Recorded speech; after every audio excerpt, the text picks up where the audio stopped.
You're listening to the Cyberwire Network, powered by N2K.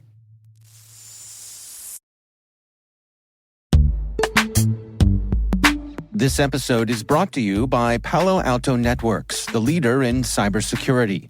As AI-driven attacks increase, organizations can't afford to have network security that's stuck in the past.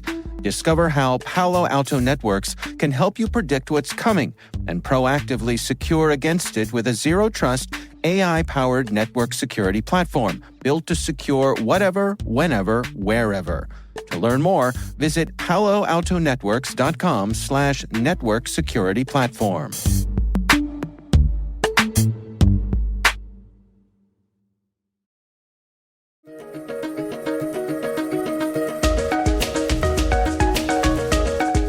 Hello, everyone, and welcome to the CyberWire's Research Saturday. I'm Dave Bittner, and this is our weekly conversation with researchers and analysts tracking down the threats and vulnerabilities, solving some of the hard problems, and protecting ourselves in a rapidly evolving cyberspace. Thanks for joining us.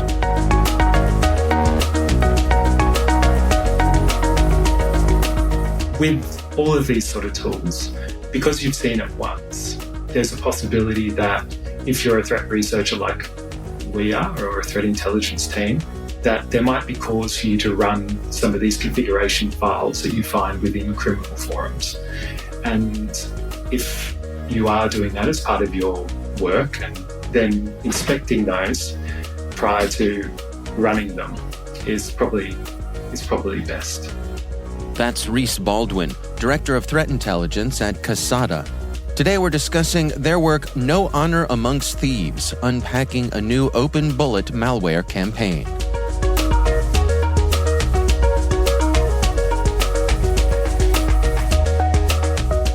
So Kasada is an anti-bot company, and we do threat research and threat intelligence, looking at criminal groups that are targeting our customers, and also just seeing where those kind of financial groups are operating. So we identified some malware within OpenBullet, which is a tool that can be used for pen testing or web testing, but is being used by cyber criminals to automate attacks against predominantly login details or login endpoints. And so we identified some malware within the configuration files in OpenBullet. Well, let's dig into that a little bit. Can you describe to us what are the capabilities of the OpenBullet tool, and how do these configuration files play into that? Configurations are kind of the heart of OpenBullet. And these are typically text files that instruct OpenBullet how to call different functions, I suppose, or different endpoints on a target system. So we can think of it like if you're going to log in to an account on a website, you might have to visit a login page first, and there'll be an API that gets called in the back end. And then you might log into your account, and then you might see all of your billing history or payment information. And so what the configuration files do is it sets out those steps within this text file. And within those text files, it'll step the users of OpenBullet through all those steps. So you can load it into the OpenBullet software. And then typically what you do is you then load in a credential dump. And these are typically email and password combinations. And you then test all those email and password combinations against, or using that config against your target website. And for every combination that is successful, that gets stored in a database on your machine. And so we look at these OpenBullet configs quite regularly and test some of these for our own internal threat research. And while we were looking at one of these, we identified that there was headers that were in one of the calls to an API endpoint that looked rather suspicious. Now, to be clear here, I mean, OpenBullet is a legitimate tool, but I guess like a lot of pen testing tools, it's also used by folks who are up to no good? Yeah, absolutely. So it is a legitimate tool, and it is used for testing It can be used for pen testing, or it can be used for testing in web development and those sort of things. It is absolutely a legitimate tool, but it is one of the prime tools that's used by some of the threat groups that we monitor to do credential stuffing attacks against major enterprises. So I suppose the really interesting thing here is that you all detected some bad guys targeting other bad guys. Yeah, that's correct. So some of these criminal groups hang out in Telegram channels, and they share techniques and tactics and procedures, and also they share these configuration files with each other. So one might say, it's a bit like horse trading, one might say, I have a configuration for retailer A, and the other says, oh, I have a configuration for airline B. And so they'll swap. And there are then other communities where they will freely post configurations that people have already used, or these groups have already used and are no longer being as successful, where then sort of new people to these communities can download and use them. These groups where they've shared these, a threat actor has added in some maliciousness to those configuration files, because OpenBullet can open browsers and do automation that way using Selenium. And so in this case, what occurred is that the maliciousness within the config file, it would make a call to a pastebin site. And within that pastebin site was the end of a GitHub repo address. Now, when that was called, it would create the GitHub full URL, and that would replace the Chrome driver that's used by OpenBullet to orchestrate the running of that Chrome browser on there. So the Selenium kind of powering of that. And that's where we first found the actual malware. Well, there's two payloads here. Can you describe them for us? Sure. So the first payload is a Rust binary that is downloaded, and we believe that one is just a dropper that then calls a second payload. And these are both on GitHub and still available now. They get updated about once or twice an hour, both of these payloads, and just changing just a small amount, we think, to bypass sort of antivirus and those sort of things, those general sort of checks. So with the first one appears to be a dropper that then calls and drops the second one. And the second one is a compiled Python binary. Now, this malware is only targeting Windows at the moment, so everything is compiled only for Windows. Now, the second one is a piece of malware that is written completely in Python and is based off other open source Python malware, but this one is controlled through Telegram. And what are its capabilities?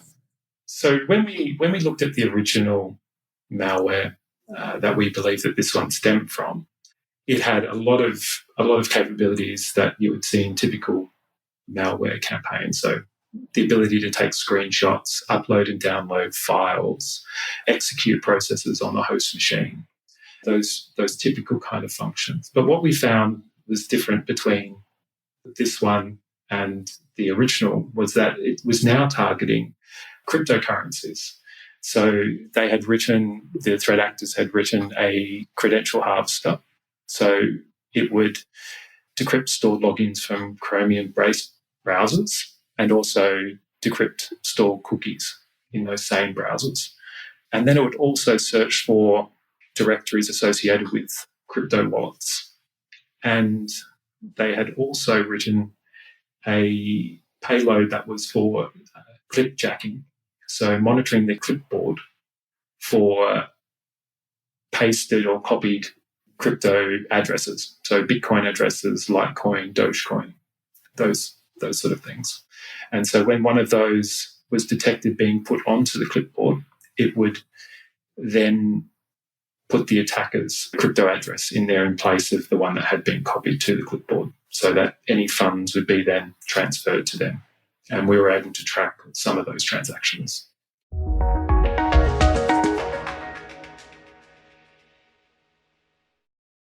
The start of the year is a great time to take that next step in your education, career, and beyond. Rely on N2K certification prep to provide the tools to help boost knowledge, skills, and confidence to get you there. And now, for a limited time, all N2K certification practice tests are 40% off. Visit n2k.com/certify and use promo code N2KVDAY. That's N2KVDAY to save 40% on your purchase. That's n2k.com/certify with promo code N2KVDAY. Offer ends Monday, February 19th. Happy learning.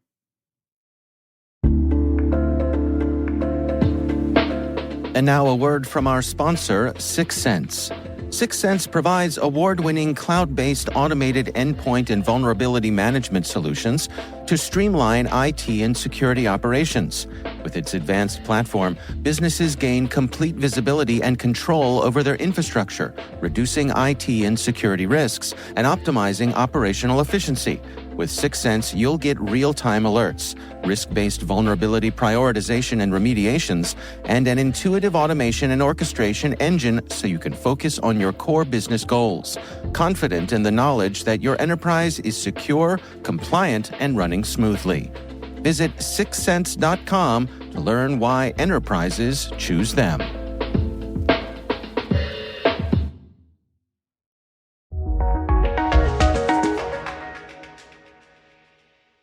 Yeah, it's quite interesting. I mean, how successful do you suppose that they are being here? Well, we saw that looking at the GitHub repo, we saw that it was released in early July.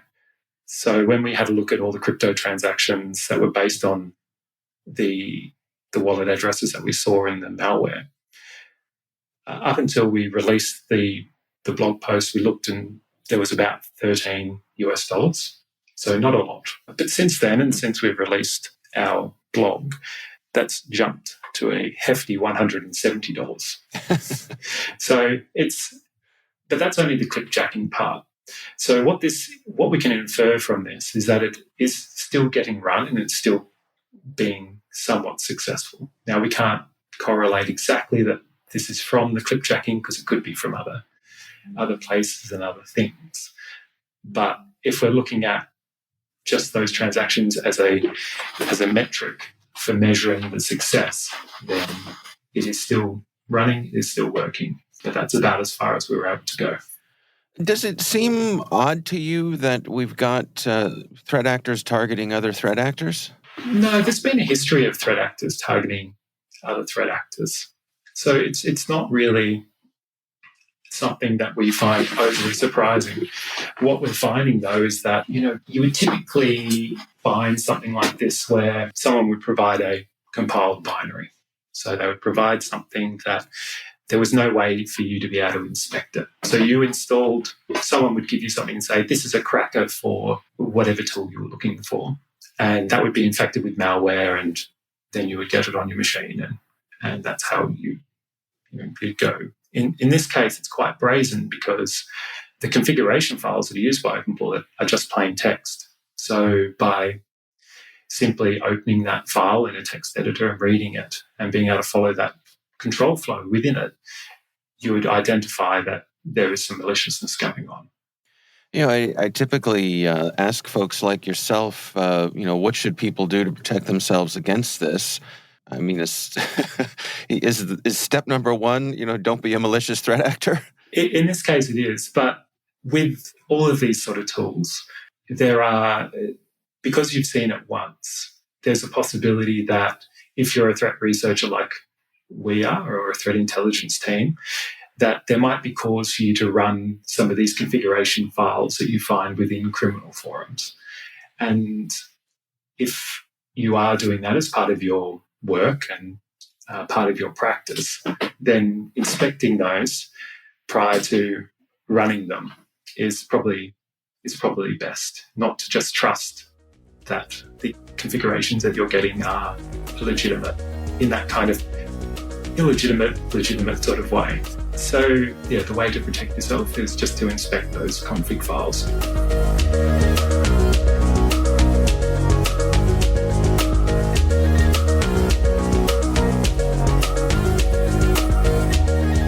Our thanks to Reece Baldwin from Kasada for joining us. The research is titled No Honour Amongst Thieves, Unpacking a New OpenBullet Malware Campaign. We'll have a link in the show notes.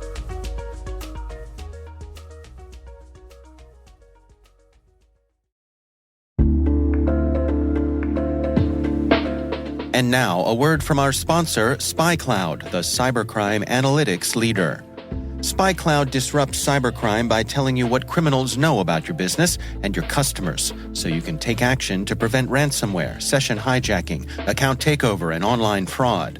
SpyCloud constantly recaptures and analyzes new data from the criminal underground, including credentials, session cookies, and PII siphoned from malware-infected devices. With knowledge of the specific exposed data criminals have in hand from InfoStealer malware on managed and unmanaged devices, security teams can respond with a more efficient and effective process called post-infection remediation that fits seamlessly into existing incident response frameworks. Get SpyCloud's post-infection remediation guide outlining the 7 steps for preventing a malware infection from becoming a full-blown ransomware incident. Visit spycloud.com/cyberwire. That's spycloud.com/cyberwire. And we thank SpyCloud for sponsoring our show.